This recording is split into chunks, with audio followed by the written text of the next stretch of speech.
Yeah, he runs this podcast called Downbeat. Where's that from? He's from the UK, but he Okay. runs it out of Nashville now. Oh, so really? it was out of the UK, but Yeah. now it's in Nashville. What's his name again? Craig Reynolds. Craig Reynolds. Yeah, Okay. he's one of the illest drummers. He was in a band called Straight from the Path. All right, And, so you're gonna have to forgive me though too, Oh, because no, you're good, because bro. the metal, a lot of the metal rock stuff is just not my world. That's okay. Micah though, like we grew up together and we're Yeah. from like small town in Texas, Uh-huh. and he's actually a pretty gnarly drummer Yeah. himself, and he was always Oh my. for real, dude. And he was always into like metal and like pretty heavy stuff, and I never quite got the bug, but I guess here in the last I'm gradually. Did I hear That's y'all okay. talking about Easterling?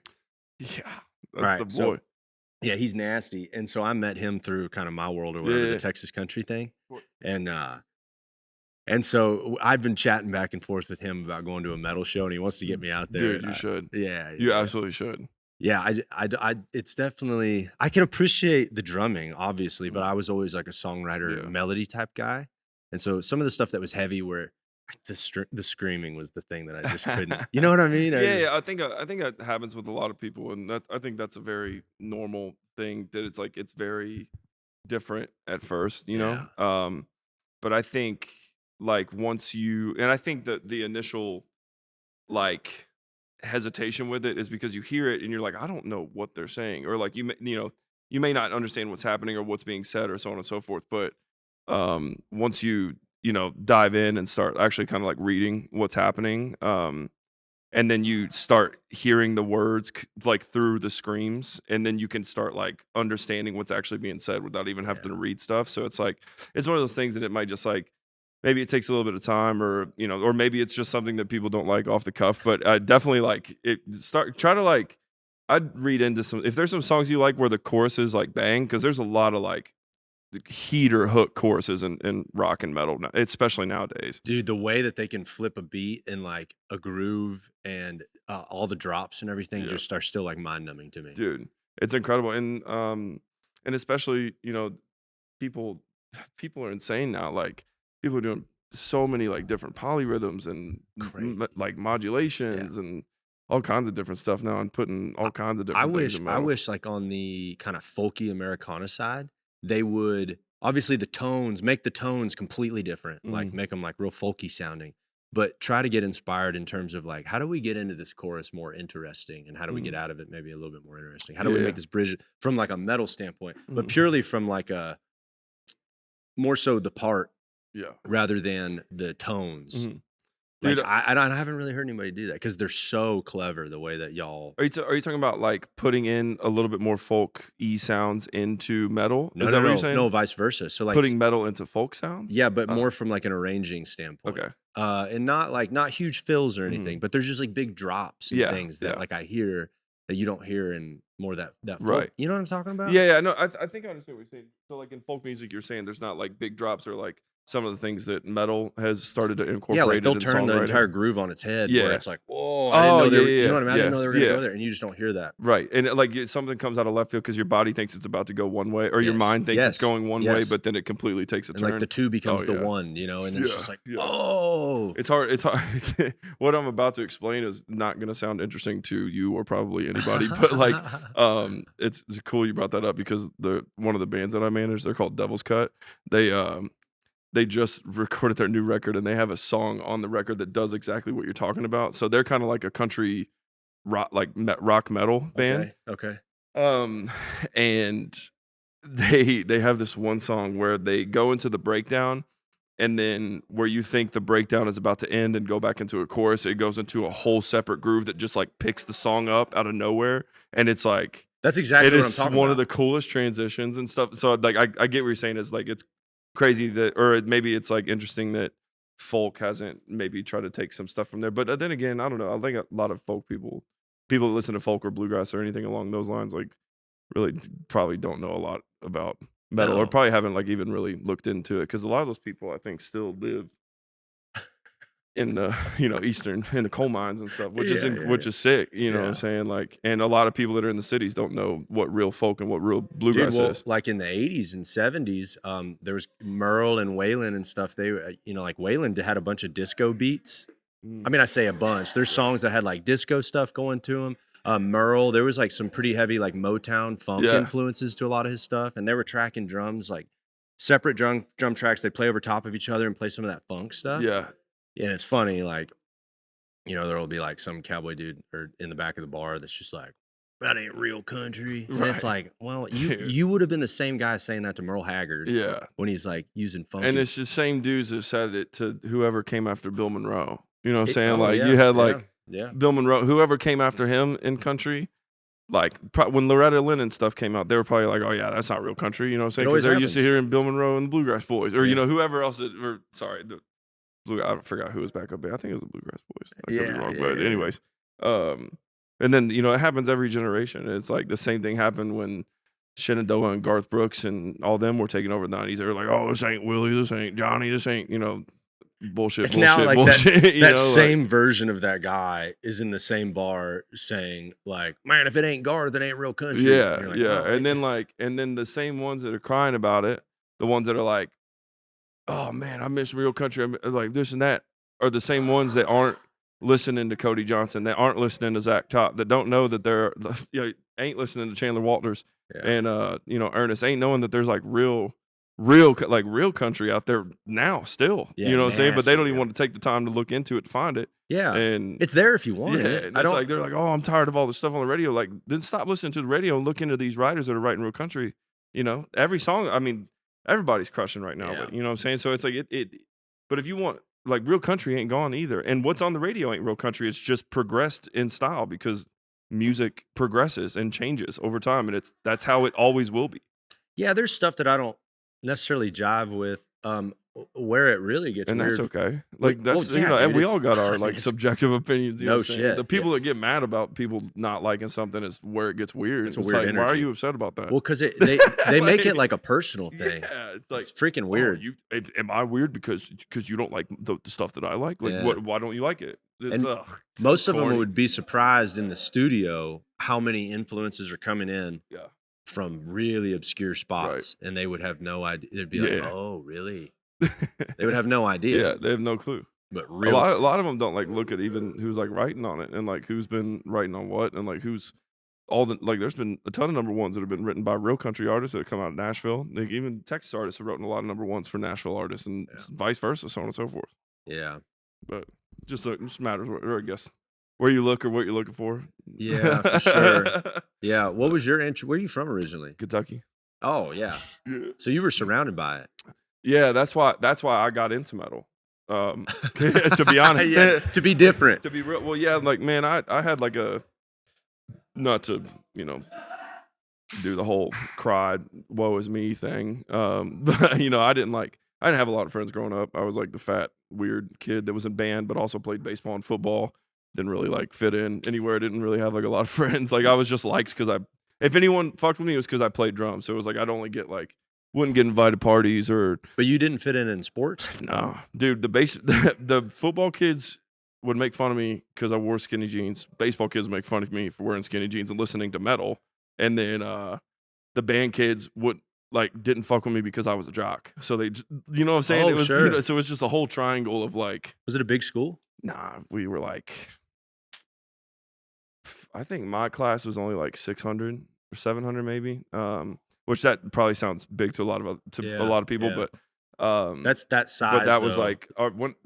when I was born, my town only had, I think it said like 5,000 people in it maybe, or 1,800 to 5,000 people, and then now it's up to like 18,000 or 20,000. So now it's like a bigger town. Huge. But growing up there, it wasn't like super big. But Yeah.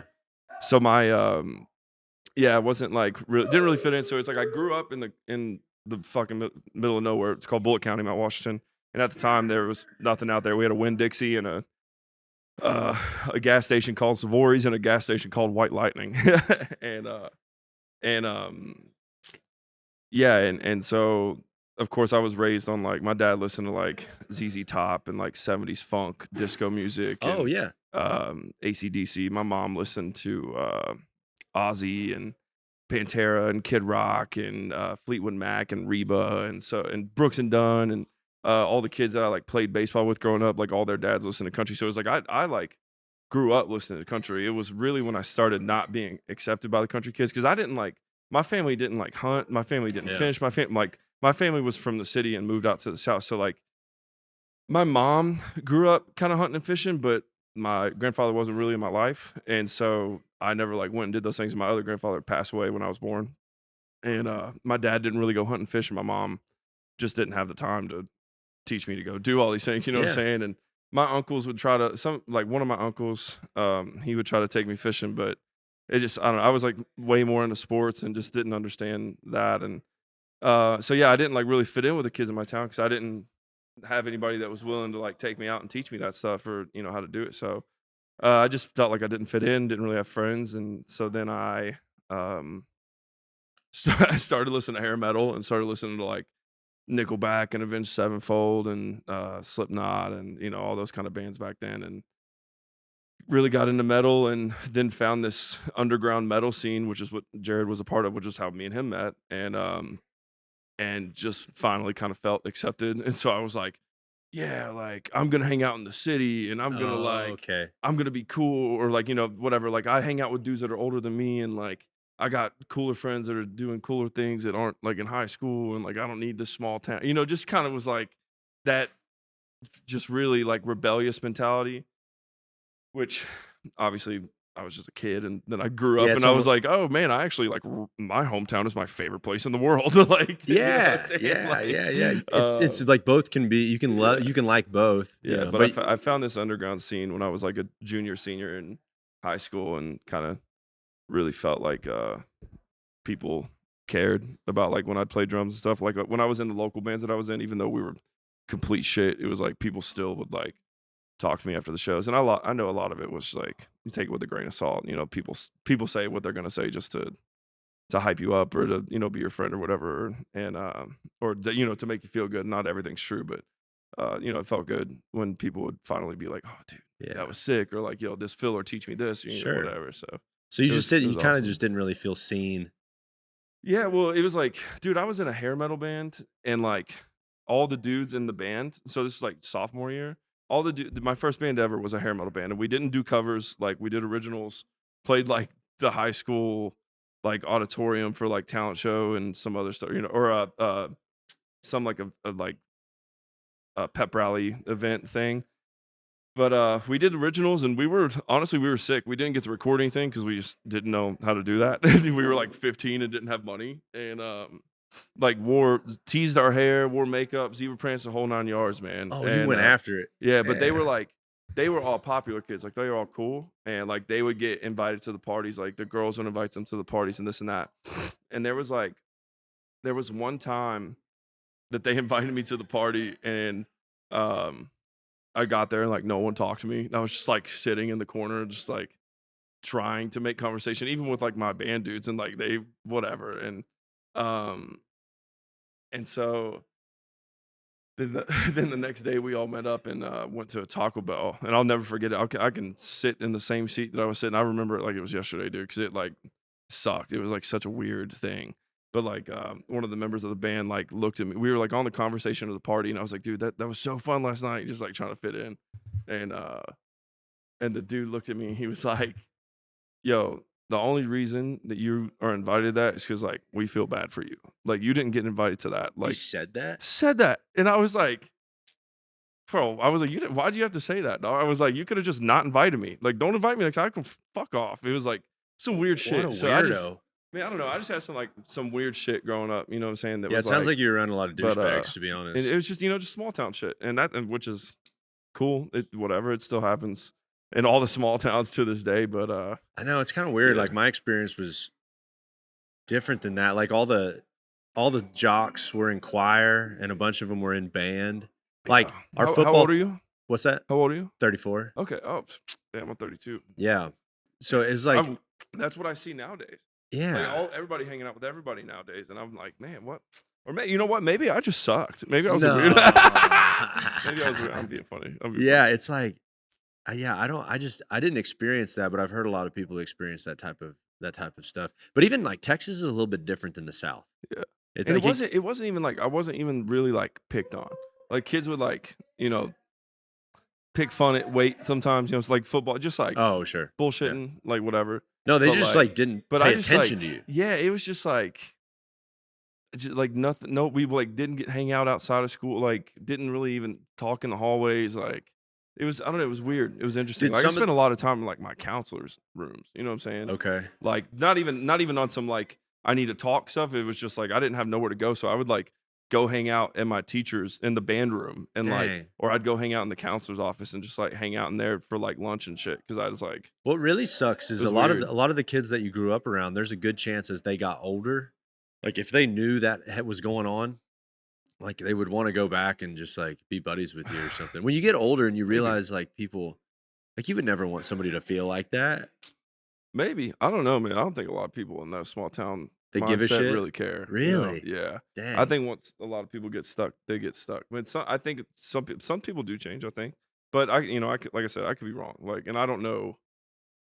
I mean, none of it affected me enough to where like, I would ever Sure. be angry or care about it. You know Well, what I I'm saying? mean, Like when you- I see like some of these kids that maybe feel that way, like I buy them a beer and hang out kind Yeah, of situation. yeah, You know what I'm yeah. saying? Like I don't care. I just know, I remember it. Well, you turned out to be a huge loser. So I know. yeah. Really Yeah, struggling now. Yeah, damn. I'm Really just struggling. Hey, but we here in Vegas, baby. That's what I'm talking about. We drop the mic. Drop the mic. Say it slower. Drop the mic. This is sick, dude. I can't believe we pulled this off. This is really awesome. Yeah, dude. I'm Dude. glad you're here. Yeah, how have you been? How long have you been out here? Oh gosh, since Thursday. Oh, a week now. Oh yeah. Oh yeah, we're doing You're it. alive still? We're doing it. I've been pretty good. I've been real good, dude. Oh yeah? Yeah, I've been real good. Good. Yeah, Mike was saying you guys have had a bunch of stuff lined up and everything. Yeah, we've been shooting a bunch of podcasts and like a bunch of rodeo cats. and- Yeah. yeah. That's what's funny, man, is like your style and like where you come from and the music that you're from and stuff. Most of the dudes all like rodeoing and like riding bucking horses and stuff. Yeah. Like they would all like vibe with you. Dude, we played the rodeo in Nashville and so we got to be like That's the Music City Rodeo. Yeah, the Music City Rodeo. yeah, So yeah. we played the Music City Rodeo this year, and we were backstage at Bridgestone, and there was a bunch of cowboys back there, and I was like, "This is so fucking badass, dude! I'll never be as badass as any of you motherfuckers." Yeah, and they're saying the same thing about you. Yeah, dude. And I'm like, no, you realize you just fucking wrangled a bull, motherfucker? You just rode a bull? Yeah, Like, yeah. I just go play drums. What do you mean, dude? Wouldn't last fucking 5 seconds on that thing. That's sick. There's a guy that rides bucking horses. He rides bareback horses, and his name is Rocker Steiner, Mhm. young kid. Oh yeah, I've heard his name. yeah, dude. I've he's seen been- his stuff. Oh yeah, he's like leather jacket, like does the whole thing. He's a stud, bro. Oh, he's yeah, a man. stud. Yeah. yeah, that's cool. I But he's like all that. about that like rock star. Oof, as he should be, dude. Yeah, man. I think we lack a lot of those. But he gets a lot of nowadays. shit from the kind of more. Every person that comes off as a rock star has. Yeah. You know what I'm saying? Like, look at Motley Crue. Look at the real rock stars. Look at like Nickelback. All got shit. Metallica gets shit all the time. Motley Crue got shit all the time. Poison got shit all the time. Even Drake shit all the time. Uh-huh. Kendrick Lamar shit all the time. Beef, like Eminem gets shit all the time. Like the real rock stars, everybody hates them. Yeah, dude. But a lot of people love them. So you were playing when you said you were playing in like the metal scene with Yeah. Easterling. Was that like Christian metal? So like for me personally, I like Is that what it's called? I don't there even was know. no. So it's just called metalcore. Oh, But okay. there like early in the scene, a lot of the metalcore bands were Christian, very Christian based. Okay. Like very Christian based lyrics. Like if you go back and listen, I mean, even Fit for a King now still has like pretty Christian based stuff. But like, sure. but if you go back and listen to like early Fit for a King, early Memphis Mayfire, early Attack, early of Mice and Men, early of Mice and Men, early Devil Wears Prada, early Under Oath. Like there's all these metal bands. Like, and then we can keep going. Early Gideon, early August Burns Red, like Text and Delight. Like all these bands were like Christian for Today. Dude, we could keep. There were so many good ones. Oh my gosh. Was it Winds of Plague one too? Hey, what was think so. what was the one I liked? Old Seosin? Sayson was awesome. That wasn't the same. I don't know if they were or not. They were pretty dope though. I remember that they were Sail pretty Sail was melodic, great. weren't they? Yeah, they were melodic, Yeah. very melodic. But dude, there was like so many like Christian based like metalcore bands. Like we're talking like back in starting in like 04, 05, like in the underground metalcore scene. And as time went on, a lot of people kind of grew up and maybe found other faiths or other things or stuck with the same faith, but just stopped preaching it in songs, or whatever happens in life that we go Sure. through.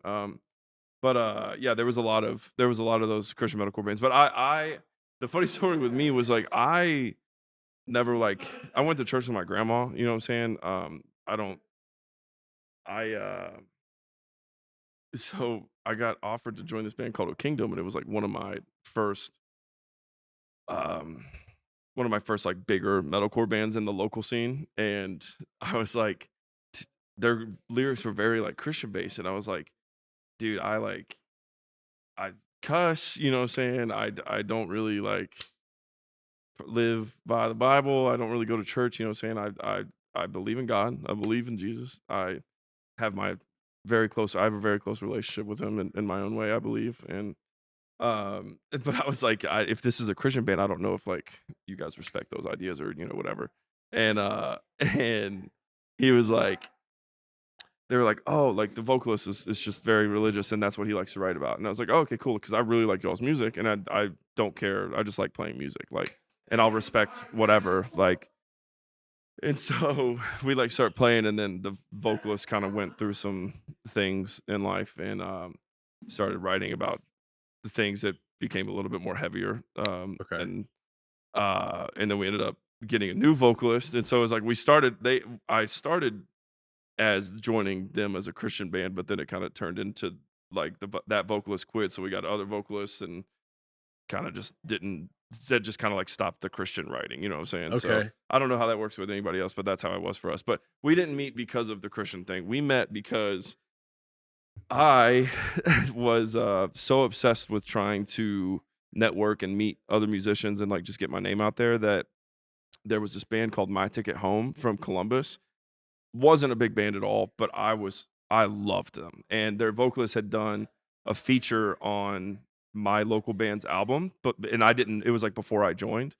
And so I drove to Chicago to watch them play in a skate park, and I had to work the next day. So I drove to Chicago just to like say, hey, my name's Cody. You did guest vocals on my band's record, and just to do a face to face and meet them and see them, and just to like exchange numbers and maybe be friends or whatever. Well, that band had Jarrod's band on tour with them. Okay. So they were called it was Fit for a King and a band called My Ticket Home. So I'm going to watch My Ticket Home. I don't know Jarrod exists. I don't know Fit for a King exists. Drive to Chicago, which is like a 6-hour drive. Get to the venue, watch them, and I'm like, okay, I have to gear up. I need to go back and take a nap at my friend's house, and then I'm gonna go back to work the next morning. And I'm going to talk to My Ticket Home and kind of did what I set out to do. And they were like, yo, you have to stay and watch this band. They're called Fit for a King. They're insane. And I was like, I don't have time. I got to get back to Kentucky, so on and so forth. So you go back to Kentucky, and on the ride home, I was like, okay, like at least I didn't get to see this band, but I'm gonna download the record or I'm gonna buy the record and check it out. So I put it in, fell in love, like immediately became my favorite band. So I was like a huge fanboy of Jarrod's band for like 4 years. Like that's all I listened to. Favorite bands, like so on and so forth. Well, they were on a tour that came through Kentucky. And a big thing when you're like just a smaller band that's touring in a van and trailer, I don't know how it is now, but at least back then, there wasn't a ton of amenities. So, and we didn't have no money. Yeah. So it was like anytime you could stay at someone's house and catch a shower, catch food, you know what I'm saying? Like whatever. So I was like, oh, this would be a cool way for these people to fuck with me. So, and I had very awesome parents. And so I went up to Fit for a King that night and I was like, hey man, I have a basement with a room that everyone can sleep in. I have breakfast, I have showers, I have all this. And they were like, oh, and I was like, where's your next stop? Because my house is south from here. And I think they were going south. And so they stayed in my crib, got them all showers, got them all taken care of. And then Jarrod let me punish him for a minute to talk about drums and and which was very nice of him. Yeah, but he's a sweetheart. But that was the cool thing is not a lot of people, because they didn't know who I was and I was just some kid like I just came off as a fan, which understandable, but I was just trying to get my name out there, and and so I just was willing to do whatever it took, but a lot of people treated me that way, like as a fan. But Jarrod and this other dude named Steve Carey, they were like the first two drummers in the scene to like treat me like a person. You know what I'm saying? Like in the bands that were like signed and touring and doing like what I was wanting to do. Like they didn't just treat me as like a fan. Like they would like talk and we would talk drums and they would like follow me and keep up with me and stuff. So like Jarrod has seen my whole progress and I've seen his whole progress too. And like Yeah. when Fit was getting bigger and he was doing cooler tours, and then I got off that local band and joined my first signed band, and then me and him ended up touring together on Warped Tour in 2017. And then I was like one of the first people he told about because at first he was like just filling in, and Oh. and then he like pulled me aside. He was like, "Yo, dude, I like got this offer. I don't know what to do." He was like really going through it, you know what I'm saying? And like, cause Fit was his baby. Like he was one of the originators of the band, so he was having a hard time with it. But like, I was there when he got the call, and then I got the Jelly call, and he was like one of the first people I called, and I was like, dude, what is happening? Like, we're both in So country that now. was Like, all like around the same time? his was like probably a year or two earlier. Um, and then mine, so I got in like 2021, and I think he got the co-offer in 2019, maybe. Oh. But I don't know. I don't know the logistics behind that, so I don't want to So you've been with Jelly Roll for like 5, 4 years? 5 years? 21, 22, 23, 24, 25, 5 years. Yeah. 5 touring years. Yes, sir. And it was so what was the band that you were with before? I was in a band called Siler, and they were from New York. So from that point that like you met Easterling, how many bands did you go through? Just one. Oh. Yeah, like he met me when I was in my local band, and then I started filling in for like different bands. Like any tour that I would get offered, I would take just so I could like, on the off chance or an opportunity that I could like meet someone else that could be friends with that I either I was a fan of or that I thought was cool or that could help further me in my career or just like I said, even just make a friendship with. And Yeah. so I was like, well, I just cracked.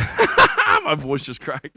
So yeah, I just kept filling in for different bands, and there was only like 2 that were like bigger and notable, you know what I'm saying? But so he kind of like saw that whole thing where I was like filling in and trying to get out there and network and whatever. And I'd see his band every now and then when they would come through on tour. Um, and then when I joined Siler, that was kind of like when I joined like his level, you know what I'm saying? Because they were signed, and we were like doing the same kind of tours. Like not his band was way bigger than ours. Like their tours would do way better, but as far as like the same circuit of like metalcore. Yeah. But like venue wise and everything. Yeah. So then the transition over. Yeah, I think like I said, I think he was in like 2019. What happened was my band never really got bigger than like a 1 or 2 spot. The record that I joined them on, I wasn't a part of writing, like I wasn't in on that. Oh, okay. But so I joined them on a record cycle, and that record did really good. And then we like did some really crazy tours, did Europe like two times at this period. We did altogether we did Europe 3 times. Japan twice. Damn. Puerto Rico, like did some really cool shit. We headlined in Japan, we headlined Puerto Rico, but like we never headlined in Europe. And we never headlined in Australia. We did Australia 1 time, Europe 3 times. We were supporting artists. Oh, yes. Let's go. One for Dude. the boys. Boys. Oh God, is an awesome God he reigns. See, you do. You know your Christian stuff for sure. You just killed the freaking. Oh, Dude, that's twice now. In the same interview, I spilled beer on me. Dude, no, you're fine. That was good. We came to party. Dude. I hope it zooms in and just look. Oh, dude, I'll make a terrible face. We just posterize you. Pork chop showed up. Fucked up. Dude. Nah, man. So yeah, like Warped Tour in 2017 was like really where Jarrod and I became like really, really, really close. But yeah, sorry, you said something about the transition. Well, yeah, we were just talking about moving over into the deal with Jelly because like those rock, like that metal rock world. Oh yeah. Sorry, we did. So we did that. We had that one record and it was going really well, and then did a lot of cool tours, did Warped Tour, did Europe, Japan, Australia, the whole night. Like 2016, 20, and 2017 was sick. Did all the right moves, made all the right whatever. Came into 2018 trying to do a co-headliner. The other band ended up dropping. We kind of get in a fucky situation. Ended up doing an ICP tour, which was still sick in itself, but didn't really benefit us in any way because what we really needed to do was a headliner. You know, Mike, a I dirty don't, dog. but he's a dang stud. Look at that dirty dog. Look at this.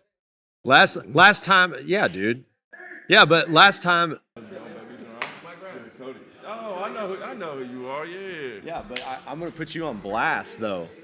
Because the last time Vegas happened, no, this makes it even better. Put your butt right over the camera.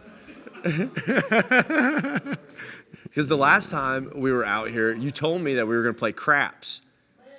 I don't even know how to play craps. Yeah, but no, you said we were gonna yeah, I know, that was the whole conversation we had. You said when we came out here we were gonna play craps, and then we didn't play craps. Well, I texted you and you said, this is a direct quote, you said, Jarrod, I hate you, and I don't want to play craps. No. I'm just kidding. I've played it like twice, and every time I play it, there's so much time in between I have to relearn. I feel like a dickhead at the table, making bad bets. That's the whole point. Everyone hates me. Nah, not with me. Anyways, I'll leave you all alone. Yeah, dude. Absolutely not. Yes, sir. See you, bro. Yes, sir. Second record, 2018. We're getting nothing's really happening. We go to record this record. It needed to sound a certain way, but some other members, the album didn't come out how it was supposed to. We needed to record a heavy record. We didn't record a heavy record, and that's like, to be honest. And I don't think we wrote like what the fans were wanting. But at the end of the day, it was still a phenomenal record. Like it was a phenomenal record. I just don't think it was at the right time. But it was a great record. But anyways, after that, we had a single that went on Monday Night Football, did really well. And so now we're in like the fall of 2018. We're on like a huge tour with this band called Beartooth and Knock Loose. And it's going super well.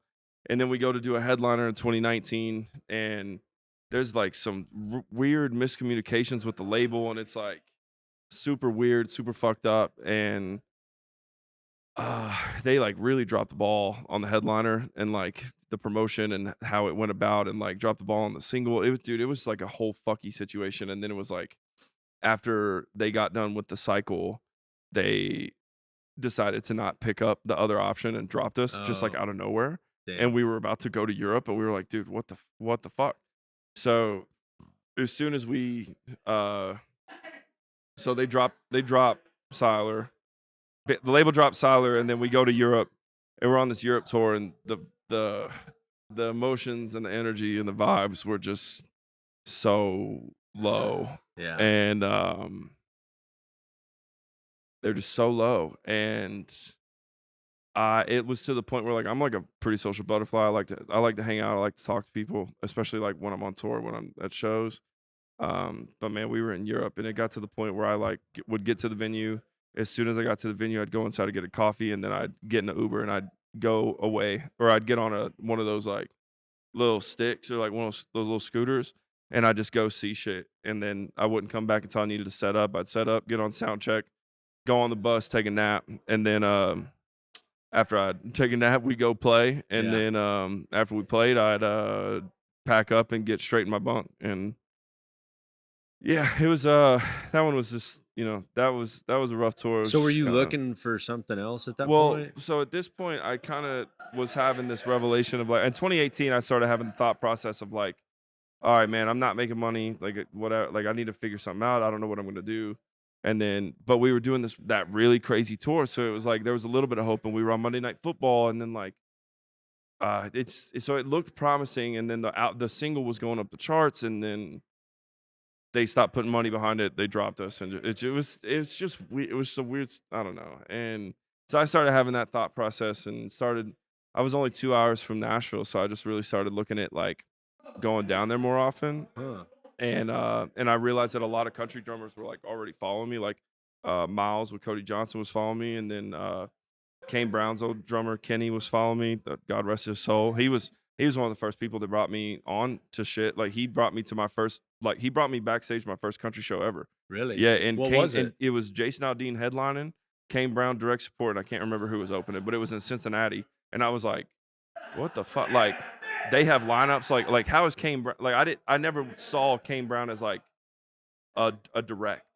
And then I realized like, oh, this shit ain't much different than what we do. Like, Yeah. and then I'm like watching him backstage. I'm like, oh, this is just like what we do with a lot more money. You know what I'm saying? Like, there's a lot more money back here. Yeah. And, So you didn't even really you didn't even know that no, world really I didn't know how existed. the country world worked, and I was like so intrigued by it. And so then I had to like try to learn everything, how it works, and everything, you know, whatever. So I started going to Nashville a lot. And like I said, I picked up that band that I started managing called Devil's Cut. And the dude that they were recording with out of Cleveland ended up getting hired by Jelly randomly out of his studio. And so all 2020, I was going with Devil's Cut down to Nashville to record out of Jelly's studio. So and then I'd go there on my own. Like every 2 or 3 weeks, I'd go down there on my own. And after we'd write, so we'd go write, I'd come home, work for a few days, and then I'd go back down there for a weekend, and then just stay at the studio and go to the bars and just try to network and get lunch and hang out with people and stuff. And just ended up becoming friends with people, and yeah, and that's how I ended up kind of getting in the Jelly circle accidentally. It like wasn't on purpose. It was like I was just at that studio a lot. So did you have an audition? No. I've heard two different things now. I've heard that he had, so they called someone. They called someone and he didn't answer. And or he answered and he just didn't want to like tour. From what I understand. If I'm wrong, correct me, you know, whatever. And then after he said no, they were like, "Oh shit. Well, wait, like who else do we know that is like family that can do this?" And he was that was successful. That was successful. It didn't spill this time. So he was like, you know, who else's family that we can get to do this? They were like, well, he's in your studio a lot. He knows everybody on the team. Like he knows all the security guards. Like, look at his drum videos. Look at this, so on and so forth. And so he looks at it, and I heard the one story is that too many people came up to him trying to get him to hire me. That he said, "Fuck it, just call him." Really? And then the other story I heard was that someone mentioned me, and he was like, I literally, we should call him because of his mullet. So that one sounds a little bit more realistic to me. I literally just got told that story this year. Yeah. So what I've been preaching is this one, but this one came up, and now I'm curious to know which one's actually real because this sounds a lot more like him. I have a sneaky suspicion it was the playing and not the mullet. The mullet is easier to pull off. I don't know if he went in and watched me actually play. I think just too many people were like, yo, get Cody. He's like, yo, I don't know who this is. Stop fucking, just call him. You know what I'm saying? Yeah. They were just like, just fucking do it. Was there really, I mean, y'all put on like pretty much a rock show. Fuck yeah. Was there really much of a difference in terms of playing style, or did anybody? Yeah. Well, so a lot of the people, now we have more kind of like, so we have like 9 members on stage. At the time, we only had 4, and everybody on stage like came from the rock world except for the DJ. And but now like our guitar player was in a band called Sleeping with Sirens. Our bass player was in a band called Conditions, and he was also in Sleeping with Sirens. Our rhythm guitar player is like a super massive fan of math metal, so that's like all he listens to is like super nerdy math metal. Yeah. Sorry, not nerdy. My bad, not nerdy. It's like it's fucking badass. Yeah. But I just can't understand it. I'm the idiot. I can't understand it. I'm the idiot. It's pretty nerdy. It's so hard, dude. It's more so an envy that I can't think like that. But that's okay. It's awesome. I can't listen to a 7-minute song. That's the hardest part, is listening to like a 7 to 11-minute song. No, move on. Get to the next one. I can't do it. I need a hook, dude. I need a hook. But yeah, I gotta have a payoff. For sure. For sure. I need like a strong hook or a huge drop. So what was the big differences in playing? Mainly just knowing where to, like being with him really, I like really grew. Like I thought I grew a lot as a drummer when I was in metal, but being with him, like I knew coming in that, okay, this isn't about me. I don't need to be doing the coolest shit on stage. The most important part is that these fans are hearing the songs that have been written that they fell in love with, that make them feel something, and making sure that I'm not in the way of that at all. Okay. So, not that I came from a conceited standpoint in metal. I just had a little bit more leeway to add some really fucked up shit. And but with this, it's way too noticeable to try and do some weird stuff like that because they're not there for the musician. We're there to play the songs that we are there to play. You know what I'm saying? Yeah. That they know, and they're there to see the artist and hear the songs that are attached to. So if I come in and fuck that up because I want to do something cool, and what's the point of that? So that was kind of the first thing that I had to digest and be like, okay, I'm behind the song, need to stay on the beat, need to stay back. And then but because he had a little bit of hip hop, I had a little bit of leeway to put some of the gospel chops that I was like so used to knowing. So it was like his transition from hip hop into country. He did a few rock songs in between that, so it was like a really easy transition into what we're doing now, and to where I was able to add those hip hop like the hip hop and pop and gospel flares to the hip hop stuff. And then when we got to the rock, I already came from that world, so I just be hitting hard and doing some cool shit. And then when we play the country songs, I just sit back in the pocket and stay where it is, and lean back and let those songs be the breather. And then if there's some songs that I can pick up and make a little bit more energetic live, like we'll do that as a band and discuss that of how it'll go. Like we do that to he has a song called Liar that we do that to live. Like the way we play Liar live is nothing like Liar on the album, and it's like I think it's a lot more hype. But that's the whole point of a live show. Your younger self, like if he saw you playing like maybe even some of the more country stuff, like straight pocket, like would he just be like, "What is this?" Depends on which younger. Because I'm sure you grew to appreciate that more. Yeah, it depends on which younger self we refer to. If we refer to like 07 to 09, 100% that kid is watching me play drums being like, you're a bum. Like, you're whack, dude. Yeah, like, yeah. Anybody could play that. Yeah. You're just four on the floor. It's got to be the most difficult thing ever. Dude, they ain't even playing double bass, dude. Yeah. Like, oh, gosh. Yeah, I was that kid for sure. Like, was that kid. And then yeah, I went to this, like, it was called Intercollegiate Steel Band, and I was like a freshman in college, and I got invited to play in the Intercollegiate Steel Band in Kentucky, and that was out of EKU in the coal mines in Richmond, Kentucky. In the coal mines. And so we I was the only freshman. I was underage, and I was at the seniors like drummers dorm house at EKU, and so they snuck me into a bar, and like I don't know why I'm whispering. They like stuck me into a bar. Dude, I for sure thought you were gonna say something like no.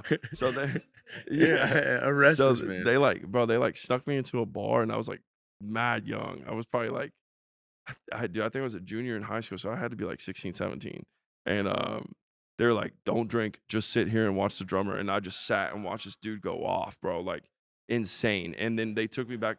We were staying at their dorm, and then they start turning on like videos of these gospel drummers and like John Mayer and like things that I had never seen before. And they were freaking out over the smallest things. And I was like, yo, that wasn't that cool. Why are you freaking out? And they were like, dude, it is so much cooler to be in the pocket and let the song breathe and have space than to do fills. And I was like, how? And they were like, bro, it's about the feel. It's not about what you can do. It's about the feel. He was like, watch him drop this beat.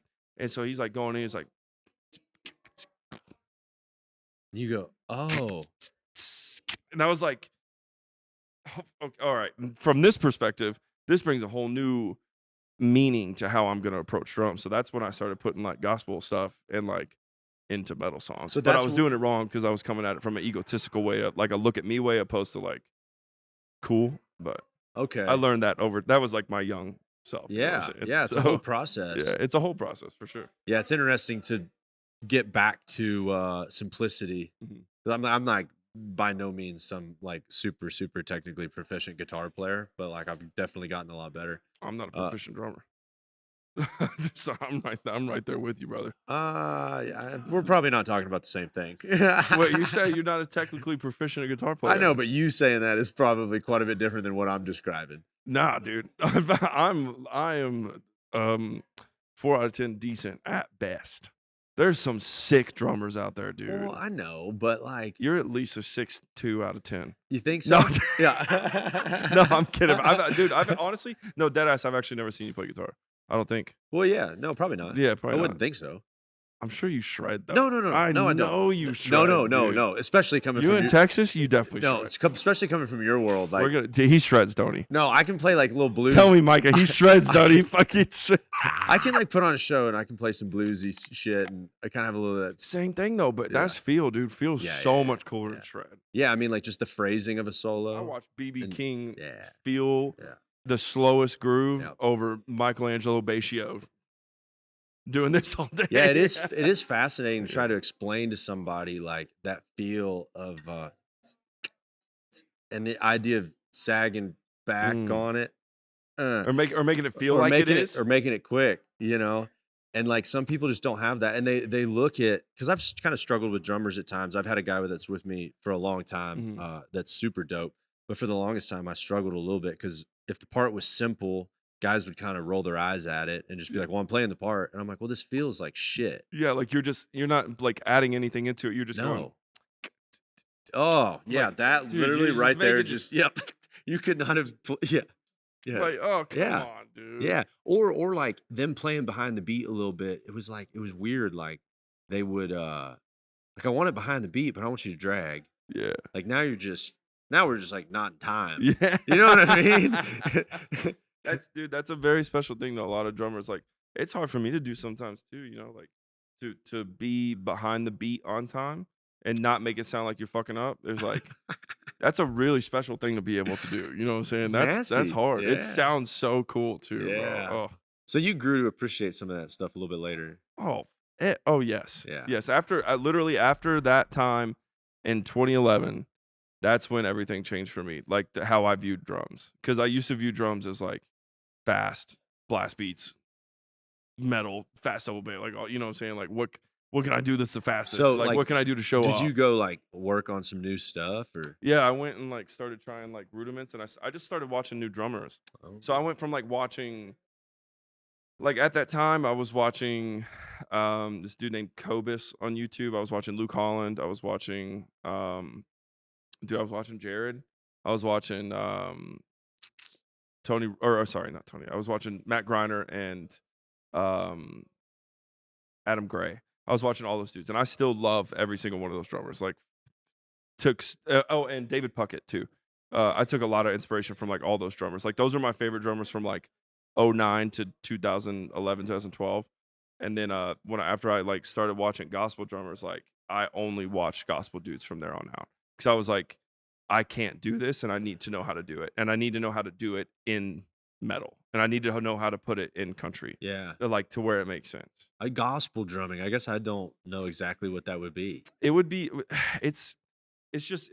I think it just comes down to feel. It's just a feel and how and like church like drummers that grew up in church, and like church drumming has a completely different feel and different accents than what like metal and rock and pop and country metal and rock and country have. A lot of the gospel stuff, and like a lot of the gospel drummers play in pop and playing like pop and rap and hip hop like kind of gigs because dude, it's like I said, I think it's just like a feel thing, and a lot of those like the music that they make, like how they remake the songs, I forget what it's called. The MD basically just they'll like rewrite the songs for live renditions, and there's like a bunch of cool different stabs that are on like that cue off the vocal or cue off like what the beat is of the song. Because like if you go and watch Katy Perry live, or go and watch a live video of Sabrina Carpenter or Jack Harlow or anything, like any of these like massive stabs that you hear from these live shows, those aren't on the records. Or they'll take the key parts from those records and make those the stabs live that maybe won't have the big horns and drums on them and whatever. Yeah, it's just, like I think it just comes down to feel and like how it's approached, because like Yeah. metal drumming is very like kick drum is based on like what a lot of times based on what the guitar's doing and how the guitar's moving, so they follow each other and then they stay on the same pattern. But So when you say a stab though, would that be different than like a funk one? Blam, blam, blam. we say stab in like a just sharp hits that are just like ba-na-na, like Yeah. just like little Okay. steps like Yeah. that. I don't know. I've actually never went into thinking about how to describe these things. I just like know what they mean. Weird, like when isn't it? people say it. Yeah. Yeah. Yeah, it is weird to try to Yeah. do, especially like sounds, trying to Yeah. describe sounds. Oh my God, it's so difficult. Oh, it's the It's worst. so difficult, I'd say- especially as a drummer, dude, trying to talk to y'all about like, Bro. you know, we come at you with the diggadas and the. Oh, I thought it was the other way around. We come at you with that. I love when I wish people would come. Really? Yeah, That's the maybe it's when I try to like explain guitar stuff because I'll be like, "Yo, this breakdown could be like boom, and they're like, dig it down. and I'm like, yeah, like what the fuck am I supposed to do? I'm like, just play it, dude. And like, if Yeah. you hit me a drum groove, I'll play it. Oh, you're the first drummer that's ever told me that they enjoy that, because normally it's like I was thinking a little bit more of like a Yeah. and then they just like immediately are like, I like hearing other people's ideas though, yeah, because I don't think that I don't always think that my idea is the best idea. I think that other people will have way better ideas all the time. You know, like yeah, and other like especially if I'm like writing something with other people. Now, if it's something I really stand behind, then I'll be like, no, dude, like please, like I'm not fighting for anything else on this song. Please let this thing stay, like this groove or this riff or this song or this Yeah. lyric, you know, or this drum groove or whatever. Like, but yeah, I love hearing other people's opinions because there's been times that I've made a fill that was way too busy and someone else been like, yo, I was hearing it this way and I do it that way and I'm like, okay, this makes way more sense. yeah, yeah. So I've been through that, and that's like I like that stuff. I like talking, like hearing other people's ideas and incorporating them, and I think that also gives other people like, you know, like if a guitar player makes up a drum groove or a drum fill, and I'm like, oh yeah, I fuck with that. Like I'm gonna do that. I think that gives them a sense of like, oh, that's cool, you know, like because if I give an idea and a guitar player takes it, like that makes me feel cool. Oh, so. dude, in the studio, like the answer or every response typically just needs to be yes. Like, yeah, okay, yeah, let's for try sure, it. yeah. Let's try it. Like, There also should not be more than 3 to 4 people in that room, and agreed. only 1 to 2 guitar players maximum. Agreed. No drummers, no one else. Oh, funny. unless they write, unless your drummer is a top line guy. Oh, okay. But yeah. Yeah. I That's a think hot take. unless you're doing like full, I think for the writing process for the demos, I think it should just be vocals, guitar, and writers. You know what I'm saying? Unless like the other members of the band are significantly great writers. Yeah. But if you want to do like a live record, then show your band the demos and let them come in and record the live stuff. But yeah. you know, I think the process goes quicker when there's less people in the studio, like less people trying to. So do you write? Yeah.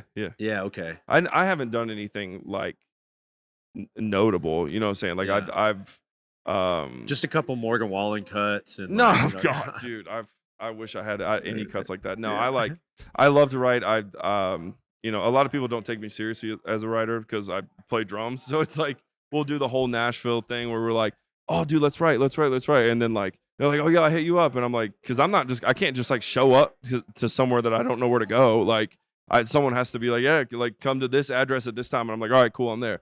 But that whole Nashville shit that happens where it's like, oh yeah, let's write, let's do this, and then they're like, oh yeah, we'll hit you up with the location. That just like never happens, and I'm like, it's so fucking corny, but. Well, shit, I'll write with you, dude. When I come out dude, there, I love writing, dude. Yeah. But yeah, like I wrote like a lot of like the band I managed, Devil's Cut. I've written a lot with them just because we're like homies and like to write together. Yeah. And then I had a few writing credits on the Sila record, and yeah, I mean, we write just like some fun stuff, and when we're on tour, just like on like in our drunken hotel room nights, we'll come up with hooks and melodies. Nothing's ever been seen through. I've never had anything pitched to anybody that's got picked up, but yeah, I love to write, dude. Hell yeah, dude. Well, so y'all play on the 13th, 14th? 14th, yeah. But that's not even for like the rodeo or nothing. That's just out there at the some like private event. it's just a private event. Yeah, I don't actually know what it is. Oh, so y'all like touring right now? Mm-mm. Oh, we're off. We just got back from tour.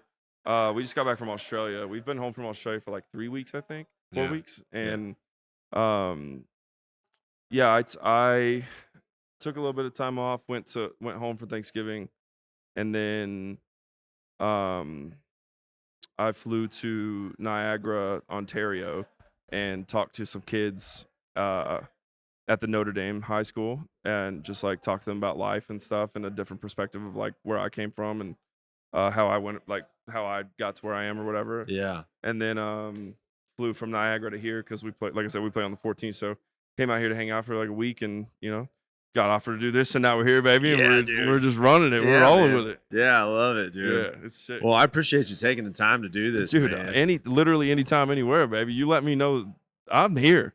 Yeah. I'm here, dude. Wait. Like, I'll go. You in Nashville, we'll do something else. We'll Yeah, go round 2, round 3, round 4. Yeah, we need to do round 2. I'm Say in. less, my boy. Let's go. We in. We'll write a couple songs too. Yo, We'll I freaking mash it up. for real. Anytime. Where are you at in Texas? Outside of Fort Worth. All right, if we out there, let's ride out there. But if you're ever in Nashville or Kentucky, like, I'm let's in. run it. Yeah, for real. And I don't play that game where I'm like, I've let's fucking don't either. write. and- I just I can't show up to somewhere if I don't know where we're writing. Like, Well, you yeah, know and what I'm saying? It's like people be like, yeah, let's write. And I'm like, all right, yeah, let me know where you're writing. And I don't get hit up and like don't know a time or a place. I'm Yeah, like, no. what am I supposed to fucking do? I Like, don't I'm not roll gonna like blow that. your shit up. If you want me there, like I'll be there. Yeah. If you don't, then you're not hitting me up, which is what's happening. But you're living in Nashville. Yeah. I live Okay. outside. I live outside of Nashville, a town called Gallatin. Okay. But Yeah. like All I said, right. I'm from Bullitt County, so yeah. Well, I'll probably be out there in like January or February. Yeah, bro. Let me know. I'm So in. We'll make it happen. That'd be sick, dude. All right. I'd cool, love man. that. All right. See y'all. Cody Ash. Yeah, baby. Hey, what's Thank you for the having me. new band, or what's the band you manage? Is that the Oh, only yeah. band you manage? No. So I manage 2 bands. I manage a band called Devil's Cut. They're out of Kentucky. They're like a country rock band. Super sick. If you like Seether, Theory of a Dead Man, Nickelback, Wage War, A Day to Remember, Gideon, Lakeview. If you like bands like that, you'll love these dudes. And then the other band I manage is called Southpaw FLHC. They're from Jacksonville. They're a hardcore band. They're super sick, very heavy. Yeah. Great gym band. Great band to listen to if you're needing a few extra pumps in your workout. Yeah. They're hard as fuck. And then they all got socials. And then if you want to watch drum videos or keep up with me on tour, it's at Cody Ash Drums on all socials. So, Let's go. yeah, baby, let's go. I was so excited that you took the time to do this for real. Dude, this meant so much to me. I was stoked to be pulling out here. This Yeah, was man. awesome. When y'all hit me up, I was like, of course, I'm there. Give me a time and place, baby. I'm in. Well, it's perfect. Like green room hang, Yeah. Vegas party, you know. Dude, it's perfect. Well, it used to be Elvis's Did you- green. This used to be Elvis's green room. Shut the fuck up. Yeah, I swear No it's on the way. door out there. No way. Yeah, we were talking about it on another one. Like, we were a little bit sketched out about the stuff that's probably been on these walls, and Yeah. on the ceiling. Dude, if he's like that, when people ask me like who's the one person you could bring back from the dead to talk to for an hour, he's always it's the answer. Elvis? Elvis, in a fucking heartbeat, dude. Well, mine's Jesus, but Okay, second is well, Elvis. Yeah, of course. Second is dude. Elvis. If we're going there, I'm going God. I'm Yeah, going yeah, yeah. Anunnaki. I'm Oh, going, yeah, there you go, I'm yeah. going. I'm going Adam and Eve. I'm going Adam, dude. That's where I'm going. And then Elvis. And then Elvis. And then. All right, sick. All right, we'll see y'all later. Yeah, man. Thank you so much. Thanks again, dude. Absolutely, brother. It was awesome. This was awesome. Hook 'em. Bucked off and now he's shuffling the floors of a wild